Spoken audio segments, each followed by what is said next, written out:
Yo, what's going on, guys, ladies and gentlemen, boys and girls?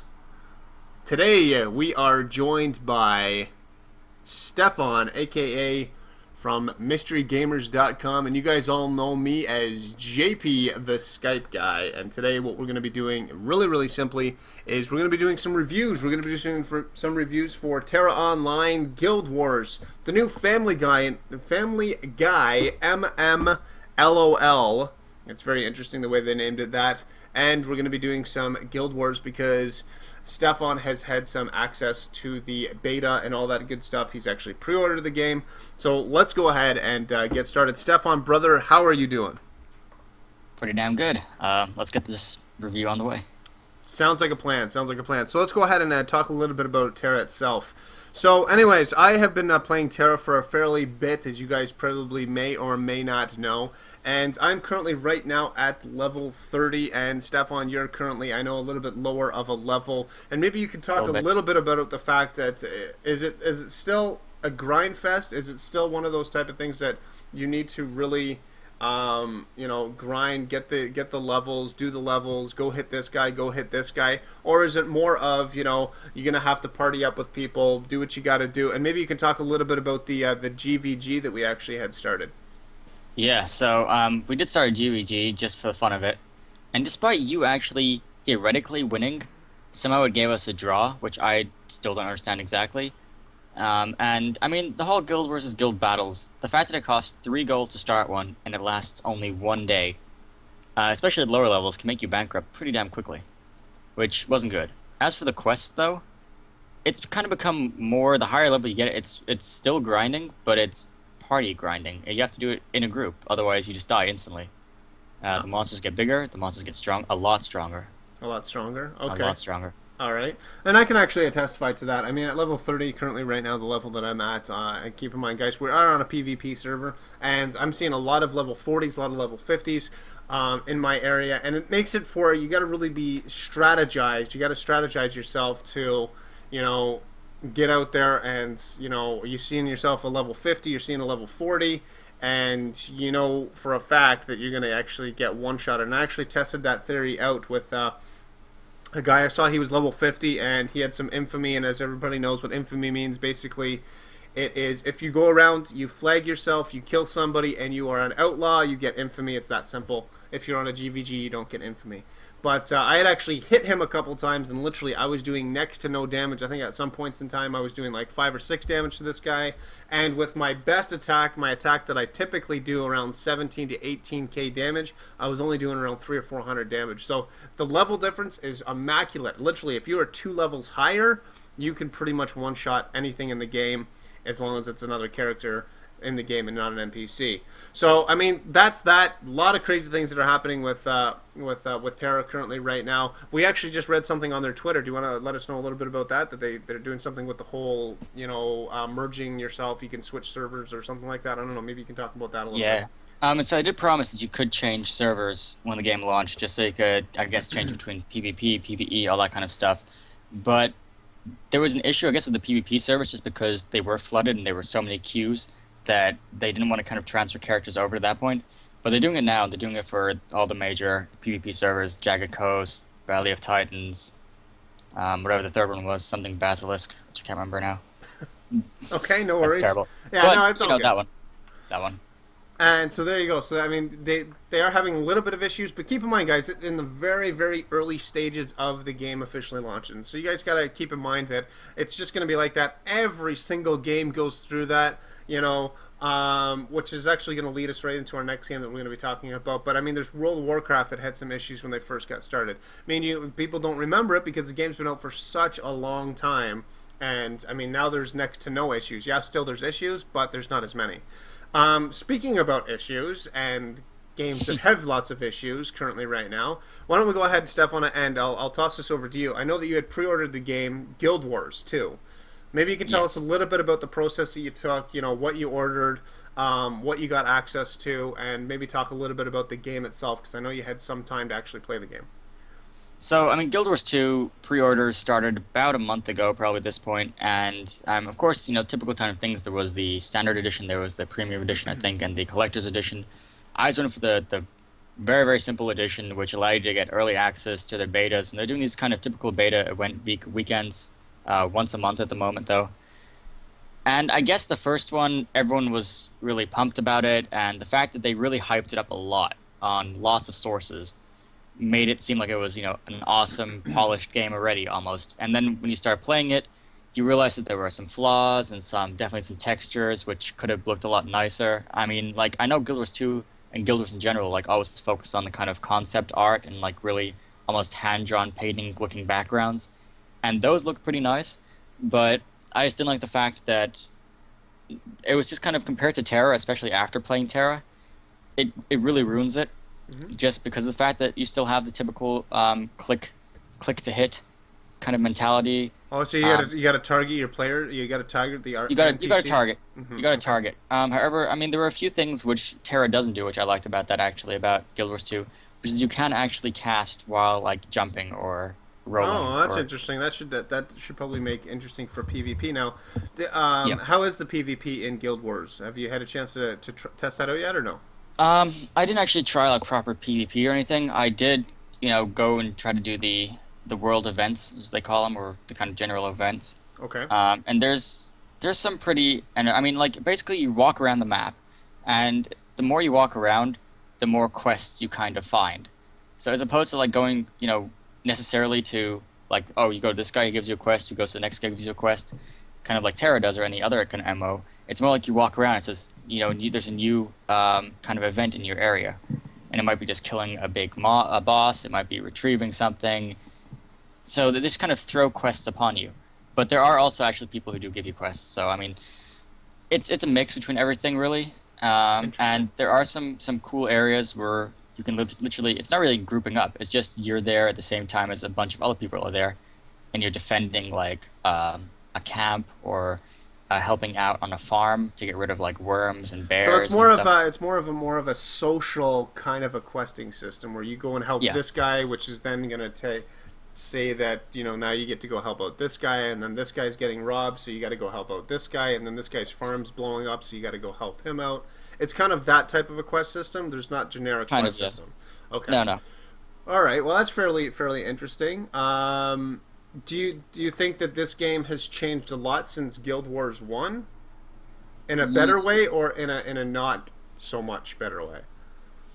Well, I mean, Guild Wars was always kind of based less on like, hey, here's some quests, do these quests, level up. It was obviously focused more on, guilds and kind of that sense. So, I mean, I only played a few hours, as I said, maybe even only 1 hour for the first beta. But I think it's changed, it has changed a bit, but you can definitely tell it's still a Guild Wars game. It has like some elements to it which you instantly recognize from like the old Guild Wars games. Okay. Uh, Okay. All But right. like one thing which is really cool about the Guild Wars 2 is actually they have like a backstory. Like when you create your character, you can say like, I'm this character. You can customize the character and then customize like where you're from, where you like what your job was or something, and then it makes like a custom intro, like prologue type story around that. Oh no, that's very interesting because I know not a lot of MMOs actually do that, so that's pretty interesting. Now, what do you like about the fact that it is a 100% free to play game after you've purchased it? How do you like that compared to other games like World of Warcraft, Terra Online? Maybe even comparing it maybe to a LODS Online, where a LODS Online is a free to play game, but they've got pay to win kind of a thing, whereas Terra and World of Warcraft is not free to play game, but it's got a Yeah. subscription attached to it. So what do you think is better in your opinion, and what do you think of Guild Wars being a free to play game, but you have to pay for the game to start playing? I like it to be honest, just because, well, let's be honest. I mean, if you pay for a game already, it is always a pain in the ass to think you have to renew every month or every year or every 3 months, however what plan you chose. So just knowing that like you have the game and you can do whatever you want is always really nice. All right, all right. Well, there you go. Okay, well, I guess this game. So basically, let's put it out this way that that this game really, really hyped up the game itself. So, what do you think? Do you think that the hype did it justice, or not so much? For the first event, not so much. But I'm pretty sure that, for the other events, they will have it all set up again. All right, well, that is actually going to lead us right into our next game. And these guys are known for hyping up their games dramatically. And sometimes it falls, and sometimes it's a win. Black Ops 2, what do you think, and what can you tell us a little bit about what you've seen so far? I know that you did some stuff for Mystery Gamers, and you actually uploaded an update trailer video kind of a deal. Maybe you can talk a little bit about what you saw and what you expect the multiplayer and the campaign's going to be. So, um, Black Ops 2. First off, the name. That was always a big issue that people were kind of, wondering if it's going to stick with Black Ops 2 or if it's just going to change to code name, this or that, or whatever. But there was these huge speculations of, what kind of era it would fall under. And future, after like Modern Warfare 3, everyone thought, okay, yeah, that was the future episode kind of gone. But Black Ops 2 took it way to the future in the sense that it looks like it's a futuristic shooter. It's got like mech warriors, it's got drones, it's got futuristic everything to it. And I don't really like that just because I'm the kind of traditional Call of Duty player. And, until now, like Call of Duty, like Modern Warfare 3 was like the furthest out you can go and just go, okay, that's, borderline Call of Duty still. But this one just seems like it's way out the window. I guess it looks like the campaign's going to be, typical cinematic style, lots of explosions, lots of epic scenes, which is nice. But people are losing, in my opinion, the values of what Call of Duty used to be and what it stood for. All right, now I know that you actually purchased Modern Warfare 3. I'm pretty sure that you did. Yep. I know that you got Black Ops, and you really went all out with Black Ops. I mean, you literally got every single DLC, you got the whole 9 yards. What do you think you're going to be doing this time around? Do you think that you're going to be... Is there enough in the trailer that you saw, which, by the way, guys, boys and girls, ladies and gentlemen, hopefully in the backdrop, you're probably seeing a little bit of the trailer itself. There will be links in the description for you guys to see the full trailer. Go on over and check that out. But is there enough in that trailer from what you saw? I know that you saw mech warriors and you're not a big fan of that. You also saw in that trailer, you saw horses, that you can actually ride horses, which is pretty interesting. The game is set in actually 2025.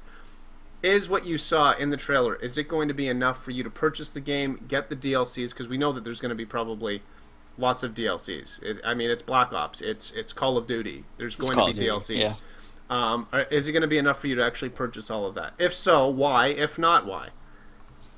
So I'll definitely buy the game just because it is a Call of Duty title and lots of people will play it. But as to will I probably get the DLCs, um, it really depends, I guess, at that point of how the game actually plays out multiplayer wise, because I guess multiplayer is always slightly different than single player just because of the fact that it's more of a social thing. You can interact with your friends as opposed to kind of focusing on a campaign, which makes absolutely no sense at this point. So I'll buy it, but I probably won't buy the DLCs instantly unless I realize that like lots of my friends start playing too. All right, well, there you go. Now, what would you be getting that on? Would you be getting it on PC, Xbox, or would you be getting it on PS3? Definitely Xbox. Now, like I know that until recently, Xbox had this big deal of getting all the content first, like the DLCs, Hmm. but that'll be gone by the time it comes out. Right. Everything will be like on the same schedule now, but I'll still go with the Xbox 360. Now, right before we end off that little segment of talking about Black Ops itself, um, when is the game supposed to be launched? And if you feel comfortable enough, what's your Xbox gamer tag? My Xbox gamer tag is the Nubasaurus. If you want to add me, that's great. If it Link in says the that my look friend in the says, description, guys. yeah, The correct spelling is fairly interesting. So look in the description it if you is. want It to add them. is Go ahead. definitely. And Um, when's the game coming out? the game comes out November, beginning of November. It's like the first week or two of November. That's One a last, Black yeah, that's a Call of Duty thing, right? So it's it's going to be it's coming out oh, this it's a year big Call of sometime. Duty thing. All Yeah, right. it's always November. It'll be like the first week, like probably I don't even know to be honest. I don't want to say a date now, which is wrong, but Yeah, it's exactly. within the first 2 weeks. Right around the First 2 weeks. Christmas time, guys. You guys already know that. That's basically when it's going to be coming out. Little known fact. Hey guys, my birthday is actually in November, so buy the game for me. I'm just kidding. Actually, I'm probably not even going to buy the game. But You can buy here, it too. Mine's December. exactly. There you go. Here's another game now. It's completely different from everything that we've currently been talking about. We've been talking about, pay to play, which is obviously our Tera game. We've got free to play, but you have to buy the game. And then we've got another game that is pretty much the same thing, but it's a new game coming out. It's a shooter game. So now what I want to talk about really quickly is Family Guy Online. Now, have you heard about this game? Oh, have I? Yes, I have indeed. I signed up for it a while back when they were giving out like the whole beta access stuff, There you go. but never got around to playing. Right, so this game here is a browser-based game, and I'm not really one for playing browser-based games, but is an entire MMO online, and they are actually titling it an MMLOL, which is a massively multiplayer, laugh-out-loud game. Interesting title, the way they've done it that way. But this game has got all the license agreements and all that other kind of stuff. So the actual game itself, which you guys are probably seeing in the background right now with the whole green screening kind of a deal, is that you actually can see clips from the actual shows and their quests. So the game's really, really interesting. I encourage you guys to go on over and check out my first look on that. And it's very interesting. It's a browser-based game, but it's got the feel of an actual MMO that you play on your browser. But anyways, guys, that's basically been it. That's all that I'm going to really be talking about this time around. Stefan, why don't you go ahead and give us a summary of all the different things that we were talking about. We've got Tera, we've got Guild Wars, we've got Black Ops, and obviously we just talked about Family Guy. Family Guy. Give us a quick summary of what you think of each one of these games. Maybe rate them out of 5 or whatever it may be. Should we get them? Should we pass Rate on out of 5. Let's go 5 is the highest, 1 is the lowest. Sure. Okay, so Tera, definitely 5 out of 5. Great game, huge, almost endless quests. Just an amazing graphics, amazing new game out there. Guild Wars 2, I go 4 out of 5. It's going to be a very good game, I'm sure. They've hyped it up for a long time. They're working on it for 5 years. Definitely worth checking out. Black Ops 2, it's going to be very popular just because it's a Black Ops title and a Call of Duty title. Is it going to be like the other Call of Duties? Probably not exactly. So I'll rate it kind of also like a 3 or 4 out of 5, to be honest. And then Family Guy. Yeah, I mean, it's a browser-based game, but it sounds pretty fun, and it is Family Guy, and you get to watch clips of the TV show. So, again, I'll go with 3 or 4 out of 5 just because I haven't played it yet.